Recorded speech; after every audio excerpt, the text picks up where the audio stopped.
Bobby Driscoll. Bobby Driscoll was one of the most recognized child actors in Hollywood history.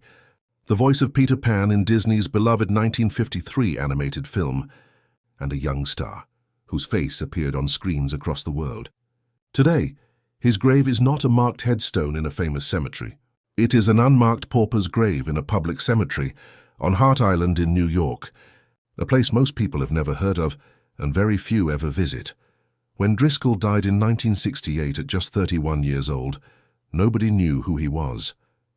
He was found alone inside an abandoned apartment building in Greenwich Village, with no identification on him. The official cause of death was heart failure, brought on by years of drug abuse. City officials buried him in an unmarked grave alongside hundreds of other unclaimed bodies, with no name and no marker.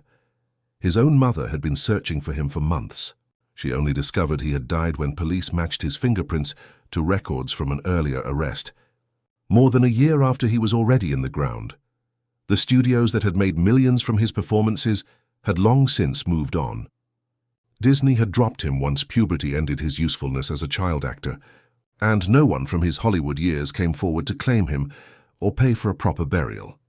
Bobby Driscoll was born on March 3, 1937, in Cedar Rapids, Iowa. He died in March 1968, at the age of 31.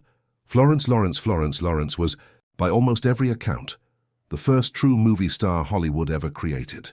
In the early 1900s, her face was known to millions of filmgoers across the country, and studios used her image to sell tickets before the concept of a named star even existed publicly. Today, almost nobody knows her name, and for decades, almost nobody knew where she was buried either. Lawrence died in 1938 after a long and painful decline that began when a studio accident left her with a spinal injury that ended her career. Struggling with depression and chronic pain, she died alone. Having been almost completely forgotten by the industry she had helped build from the ground up, she was buried at Hollywood Forever Cemetery in Los Angeles, but for decades, her grave had no marker. She lay in an unmarked plot, while the names of stars who came after her were carved into elaborate headstones nearby. It was not until 1991, more than 50 years after her death, that a proper marker was finally placed on her grave. Paid for by a group of film historians who felt the oversight was simply too painful to ignore any longer. Her story is a reminder of how quickly Hollywood discarded the people who made it what it became, even the very first one. Florence Lawrence was born on January 2, 1886 in Hamilton, Ontario, Canada. She died on December 28, 1938, at the age of 52. Wallace Reid was one of the most popular male stars in Hollywood during the early 1910s and 1920s, a matinee idol whose handsome face filled magazines and whose films drew enormous crowds. At his peak, he was considered one of the biggest box office draws in the entire industry. Today, his name draws almost no recognition outside of dedicated silent film circles. His grave is located at Forest Lawn Memorial Park in Glendale, California. It is a quiet, largely unvisited plot in one of the most famous celebrity cemeteries in the world, passed over by visitors who walk past it on their way to more recognizable names nearby. Reid's career and life collapsed after a studio accident during a film shoot left him in serious pain. The studio, unwilling to halt production, provided him with morphine to keep working. By the time filming ended, he was deeply dependent on it. His addiction became public knowledge in 1922, scandalizing an industry that had little patience for anything that threatened its carefully managed image. He entered a treatment facility in late 1922, but his body had already been too seriously damaged. He died in January 1923, at just 31 years old, leaving behind a wife, a young son, and a career that had burned out almost as quickly as it had risen. Wallace Reid was born on April 15, 1891, in St. Louis, Missouri. He died on January 18, 1923, at the age of 31. Clara Bow was the defining star of the late 1920s, the original it girl whose energy, charisma, and screen presence made her one of the most recognized faces in the world. She appeared on more magazine covers than almost any other star of her era, and was reportedly receiving more fan mail than anyone else in Hollywood at the height of her fame. Her grave at Forest Lawn Memorial Park in Cypress Hills receives only a fraction of the visitors that less famous names attract today. Bow's decline was as fast as her rise. The transition to sound films was difficult, and the press pursued her personal life with a cruelty that would not be acceptable by later standards. Rumors and scandals were printed without verification, and she eventually retreated from Hollywood entirely, marrying actor Rex Bell and moving to a Nevada ranch far from the industry that had consumed her. She spent her later years struggling with serious mental health challenges, including a diagnosis of schizophrenia, and lived quietly away from public life for decades before her death. She died in 1965 from a heart attack while sleeping at her home in Los Angeles. By that point, most of the audience that had once adored her had either forgotten she was still alive or assumed she had died years earlier. Clara Bow was born on July 29, 1905, in Brooklyn, New York. She died on September 26, 1965, at the age of 60. Lon Chaney Sr. Lon Chaney was one of the most remarkable actors in silent film history, a performer so skilled at physical transformation that he earned the nickname the Man of a Thousand Faces. He played the Phantom of the Opera, the Hunchback of Notre Dame, and dozens of other roles that required him to endure painful physical makeups and contortions that few other actors would have attempted. At his peak in the 1920s, he was among the highest-paid performers in Hollywood. His grave is at Forest Lawn Memorial Park in Glendale, California. For a man of his extraordinary influence on the history of film performance, it receives surprisingly few visitors today, overlooked by generations of audiences who grew up without access to silent films. Chaney was intensely private throughout his life, rarely giving interviews and refusing to be photographed out of character. He had just completed his first sound film, a remake of The Unholy Three in 1930, when he was diagnosed with bronchial cancer. He died just weeks after the film was released, before he had the chance to fully transition into the sound era that might have extended his career significantly. The film world mourned deeply. Irving Thalberg, one of Hollywood's most powerful producers, reportedly said that Chaney's death was one of the greatest losses the industry had ever suffered. Lon Chaney was born on April 1, 1883, in Colorado Springs, Colorado. He died on August 26, 1930. At the age of 47, Fatty Arbuckle Roscoe Arbuckle, known universally as Fatty, was one of the most beloved comedians of the silent era, a performer whose physical comedy rivaled Charlie Chaplin's in popularity, and whose films drew enormous audiences throughout the 1910s. Today, his grave is unmarked, and the scandal that ended his career has followed his name far longer than his actual work has. In 1921, Arbuckle was accused of a serious crime at a party in San Francisco.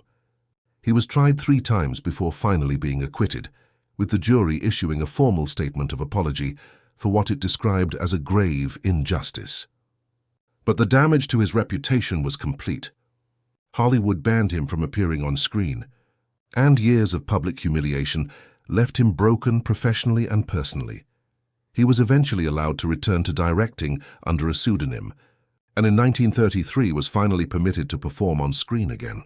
He completed a short film series and reportedly signed a feature film deal, calling it the best day of his life. He died of a heart attack in his sleep that same night. He was cremated, and his ashes were scattered at sea. There is no grave to visit, no marker to acknowledge one of the most gifted physical comedians the silent era ever produced. Roscoe Arbuckle was born on March 24, 1887, in Smith Center, Kansas. He died on June 29, 1933, at the age of 46. John Gilbert was the biggest male romantic star of the silent era, a leading man whose on-screen chemistry with Greta Garbo made him one of the most talked-about performers of the late 1920s. His fame was extraordinary, and his face was as recognizable as any star in Hollywood. Today, his grave at Forest Lawn Memorial Park in Glendale is almost entirely unvisited, a quiet marker for a career that collapsed as dramatically as it had risen. The standard story is that Gilbert's voice was too high for sound films, and that audiences laughed when they finally heard him speak. Most film historians now believe this was largely a myth spread by studio enemies, particularly Louis B. Mayer, with whom Gilbert had a bitter personal rivalry. In reality, His sound films underperformed for a combination of reasons, and the studio did little to protect him. Alcoholism worsened as his career declined, and by the mid-1930s, he had been almost completely sidelined. He made one final, well-received appearance in 1933's Queen Christina opposite Garbo, but it was not enough to rebuild what had been lost. He died in 1936 from a heart attack, alone in his home, at just 38 years old. Garbo reportedly sat with his body for hours after learning the news. John Gilbert was born on July 10, 1897, in Logan, Utah. He died on January 9, 1936. At the age of 38, Alla Nazimova was one of the most powerful women in Hollywood during the early 1920s. A Russian-born actress and producer who commanded extraordinary salaries, owned her own production company, and ran one of the most famous social gathering places in the entire industry. Her home, known as the Garden of Alla, became a legendary meeting place for Hollywood's creative elite. Today, her grave at Hollywood Forever Cemetery is one of the least visited in a cemetery full of far less significant names. Nazimova had come to America from Russia as a stage actress and built a remarkable reputation before moving into film. At her peak, she was earning what would be millions by modern standards, producing and starring in ambitious artistic projects that she largely financed herself. Her financial ambitions eventually outpaced her resources, and several expensive productions failed at the box office. By the late 1920s, she had lost most of her money and her position in the industry. She spent her later years working in smaller film roles and returning to stage work to support herself, a significant fall from the height she had once occupied. She died in 1945 from a heart condition, having spent her final years living modestly, far removed from the extraordinary wealth and influence she had once commanded. Alla Nazimova was born on June 4, 1879, in Yalta, Ukraine. She died on July 13, 1945, at the age of 66. Hattie McDaniel made history on February 29, 1940, when she became the first African-American ever to win an Academy Award, receiving the Oscar for Best Supporting Actress for her role as Mammy in Gone with the Wind. It was one of the most significant moments in the history of the Academy Awards, and yet when she died in 1952, she was denied burial in the very cemetery she had specifically requested. McDaniel had asked to be interred at Hollywood Forever Cemetery in Los Angeles. The cemetery's management refused because at that time the cemetery was racially segregated and did not permit black burials. She was buried instead at Rosedale Cemetery in Los Angeles, a dignified resting place, but not the one she had chosen for herself. Decades later, Hollywood Forever desegregated and publicly acknowledged the injustice done to her.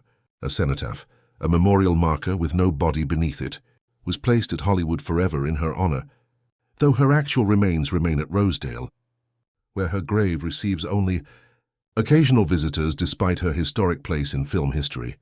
Her story is one of the most painful examples of how the industry that celebrated her on its biggest stage refused her a basic right that lesser-known white performers were given without question.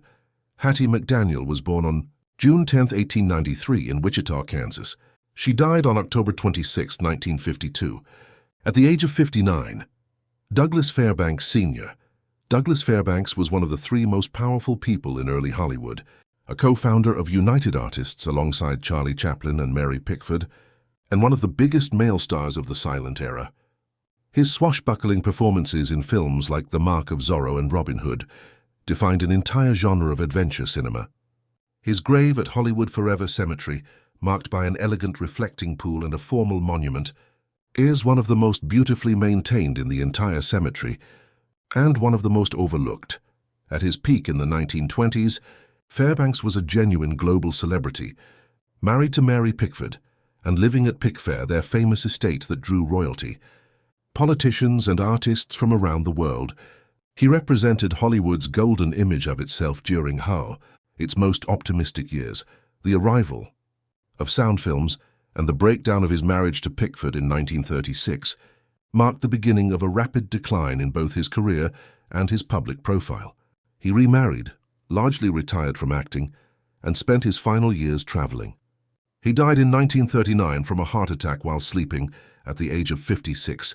Today, the fans who visit Hollywood forever walk past his monument on their way to graves of stars from later eras, rarely stopping to acknowledge the man who helped build the industry those later stars inherited. Douglas Fairbanks Sr. was born on May 23, 1883, in Denver, Colorado. He died on December 12, 1939, at the age of 56.